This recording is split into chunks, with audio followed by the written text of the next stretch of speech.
Hello friends, the foodies চ্যানেলে সবাইকে স্বাগত।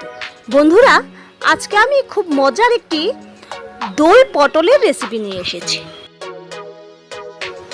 দই পটল বানানোর জন্য প্রথমে আমি ফ্রাইং প্যানে বেশ কিছুটা পরিমাণ সরষের তেল দিয়ে দিলাম। তেলটা ভালো করে গরম হয়ে গেলে এর মধ্যে এবার দিয়ে দেব কেটে রাখা পটলগুলো।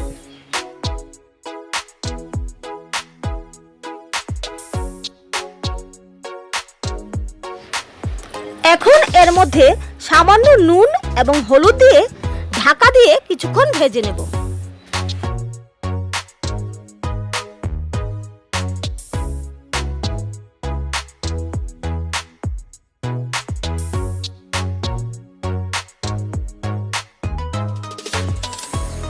পটলগুলোর কালার যখন হালকা ব্রাউন কালার হয়ে যাবে তখন আমরা এগুলিকে নামিয়ে নেব।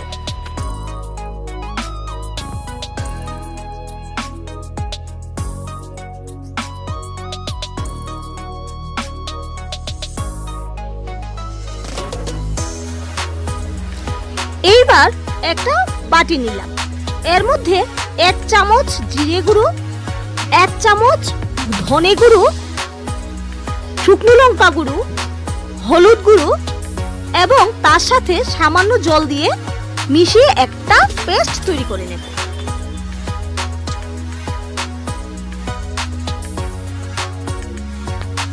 এইবার আরেকটি পাত্রের মধ্যে 2 চামচ পোস্ত, 3-4টে কাঁচা লঙ্কা, কিছুটা পরিমাণ আদা এবং কিছুটা পরিমাণ কাজু বাদাম দিয়ে মিক্সার গ্রাইন্ডারে আবারও একটি পেস্ট তৈরি করে নেব।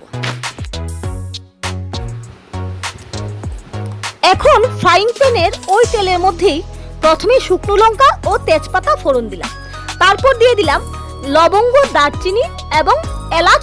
এবার ফোড়নটাকে কিছুটা ভেজে নেব। ফোড়নটা এবার ভাজা হয়ে গেছে। এখন এর মধ্যে ধনে জিরের পেস্টটা দিয়ে দিলাম এবং একে আবারও কিছুটা সময় কষিয়ে নিব।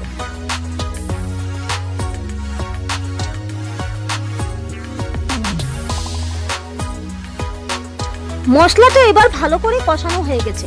এখন এর মধ্যে সেই পোস্ত এবং কাজু বাদামের পেস্টটা দিয়ে দিলাম, সাথে বাটিটা ধুয়ে সামান্য একটু জল দিয়ে দিলাম।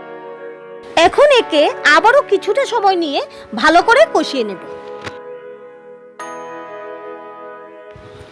মশলা থেকে এবার তেল বেরোতে শুরু করছে, তার মানে মশলাটা ভালো করে কষানো হয়ে গেছে।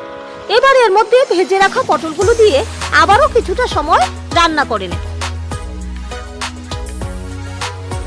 এখন এর মধ্যে নুন চিনি দিয়ে দিলাম। এইবার পটলগুলোর সাথে নুন চিনি ভালো করে মিশিয়ে নেব।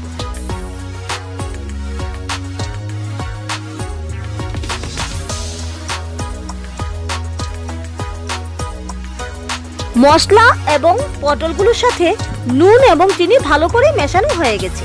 এখন এর মধ্যে দিয়ে দিলাম ফেটানো টক দই। টক দই দিয়ে একে আবারও কিছুটা সময় রান্না করে নেব এবং ঢাকা দিয়ে 5 মিনিটের মতো সেদ্ধ করে নেব।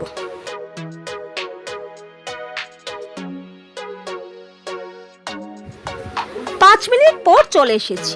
এবার ঢাকাটা তুলে নিলাম। ঢাকাটা তুলে দেখতে পেলাম যে গ্রেভিটা একদম গাঢ় গাঢ় হয়ে গেছে।